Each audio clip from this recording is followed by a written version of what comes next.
rumah ini selalu terang dan penuh kehidupan. Tapi sudah 10 tahun kosong, tidak ada yang tahu kenapa. Tetangga hanya bilang, sejak malam itu rumah ini berubah. Katanya, sebelum ditinggalkan, semua lampu di rumah ini menyala bersamaan. Padahal tidak ada listrik. Sejak saat itu, setiap malam, jam 22.48, satu lampu di lantai atas menyala, selalu sama.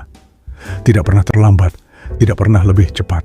Seorang satpam pernah melihat bayangan seseorang berdiri di jendela, hanya menatap keluar, sampai perlahan mengangkat tangan, seolah melambai. Malam ini, aku akan masuk ke rumah itu. Aku akan temukan jawabannya. Pintu tidak terkunci, seolah menunggu seseorang masuk. Di dalam rumah debu tebal, perabot mahal masih ada. Tapi semua jam berhenti di waktu yang sama. Dari lantai atas, terdengar suara langkah, pelan.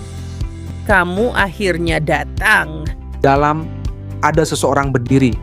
Membelakangi, aku berbisik, "Halo?" Sudah lama aku sendirian. Sekarang kamu tinggal di sini. Setelah Fikri hilang, tidak ada yang berani lagi mendekati rumah itu. Tapi ada satu hal, lampu di lantai atas tidak pernah padam. Bahkan sekarang bukan cuma menyala, tapi mulai berubah. Malam berikutnya, seorang warga melihat sesuatu yang berbeda. Di depan pagar, ada seorang wanita berdiri diam. Awalnya dikira orang biasa. Sampai ia mengangkat wajahnya, matanya menyala. Sejak malam itu, penampakannya mulai sering terjadi di mana-mana. Mereka yang melihat mulai mengalami hal aneh. Kamu lihat aku. Mereka mulai berubah, diam, sering melamun, dan setiap malam, jam 22.48, mereka bangun tanpa sadar. Kamu berikutnya, pria itu lari. Tapi sejak malam itu, ia mulai melihat sesuatu. Pulang. Keesokan harinya, pria itu hilang. Yang ditemukan hanya HP miliknya. Lina pindah jauh. Ia yakin kalau menjauh, semuanya akan selesai. Hari kedua, mulai terasa aneh. Di jalan pulang, Lina melihat sebuah rumah tua. Sekilas saja, nafasnya berhenti. Itu rumah yang sama. Malam itu, Lina mendapati sesuatu yang tak mungkin ada di ponselnya. Sebuah foto rumah yang ia kenal dengan sosok wanita di dalamnya. Ia menghapusnya, tapi foto itu selalu kembali. Dan setiap kali, ia semakin dekat. Cito, aku sudah sampai. Dari dalam kegelapan, ia tahu suara itu tidak akan pernah pergi. Tiba-tiba, ia tidak lagi di rumahnya. Tidak ada yang bisa pergi. Pagi hari, rumah itu kembali sunyi. Tapi di jendela, lantai atas, bertambah satu bayangan lagi. Setelah Lina hilang, warga tidak lagi menyebut itu sebagai rumah. Mereka menyebutnya tempat itu hanya Pak Surya, mantan pekerja lama rumah itu, yang berani kembali. Ia tahu sesuatu yang tidak diketahui orang lain. Malam itu ia kembali, bukan untuk masuk, tapi untuk mengakhiri semuanya. Salah kita. Bukan pesta, bukan latihan, tapi berdiri di depan cermin, berbicara sendiri. Kata-kata yang sama diulang setiap malam, sampai suatu malam, cermin itu tidak lagi memantulkan dirinya. Sejak saat itu, rumah itu berubah. Kembali ke malam sekarang, Pak Surya membuka pagar. Untuk pertama kalinya, ia masuk lagi. Di dalam, semua masih sama. Tapi ada satu hal baru.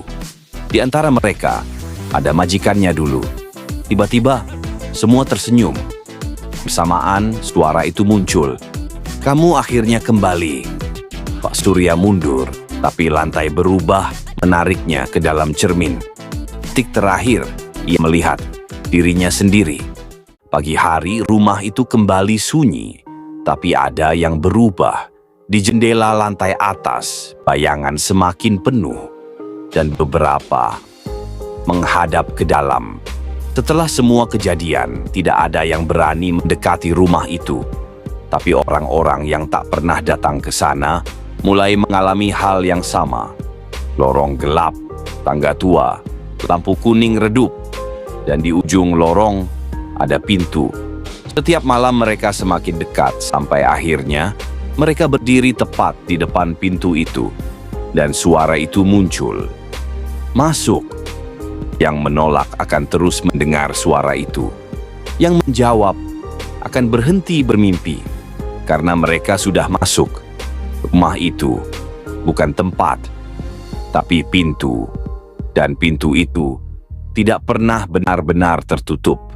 Semua yang hilang bukanlah menghilang, tapi berpindah ke dalam untuk menjaga sesuatu dari keluar. Tapi masalahnya, sesuatu itu mulai keluar karena penjaganya mulai berkurang. Dan rumah itu butuh pengganti. Kamu sudah lihat, sekarang giliran kamu menjaga. Rumah itu tidak memilih orang yang datang, tapi orang yang melihat. Untuk pertama kalinya, setelah 10 tahun, warga mulai percaya semua sudah berakhir. Tapi satu hal kecil terlewat. Seseorang menemukan rekaman lama. Rekaman terakhir menampilkan ruang dalam rumah itu kosong. Sampai beberapa detik kemudian, semua lampu menyala bersamaan. Dan di tengah ruangan, perlahan muncul bayangan 1, 2, puluhan. Dan di paling depan, ada satu sosok baru yang wajahnya sangat familiar. Rekaman berhenti, layar gelap, dan satu kalimat muncul. Penjaga baru sudah dipilih.